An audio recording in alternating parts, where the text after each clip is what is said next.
Tady máš novou voliéru. Je to drahý jako svině, to ti řeknu, ale je to super, no. Budete mít nový bejvák úplně. Podívej, tady to píšou. 6 metrů krát 2,9. No, co tomu říkáš? Jo, potvrzeno, jo, potvrzeno. Tak, pozor. Pozor. Tak. Pozor. Tak. Tak. Ale teď vám ukážu, jo, děti, kde budete bydlet. Tak. No, Marley.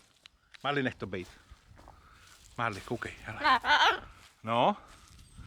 Tak tady takhle za váma, jo. Tak to je vaše bydlení. No. To je vaše bydlení.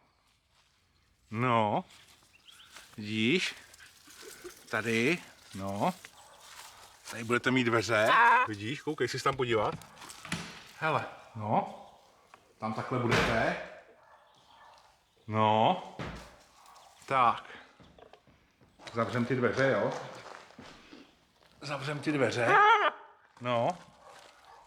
A tady, zítra, děti, přijede bagr, Marley, Bluey, a budeme to bagrovat, jo? Můžete to dohlížet, no, můžete na to dohlížet, můžete, no. Můžete dávat bagristovi pusty, to je jasný. A tady budete mít svoji voliéru. Tady bude vaše království, když zrovna nebudete lítat na volno, jo? Jasný? A když se bude lítat na volno, tak taky chce, aby se vracelo, jo? Tak, takhle to tady budete mít krásný. Takhle to tu budete mít krásný. Viď, Bluey? No? Bluinko, co tomu říkáš, Marley? Je to dobrý nápad? No jo, je to dobrý nápad, jasně. Já si taky myslím, že to je dobrý nápad. No, to víte, že jo? Vy, dobrý nápad to je. Tak super, jestli je to dobrý nápad. Tak jo, fajn, jo, domluveno?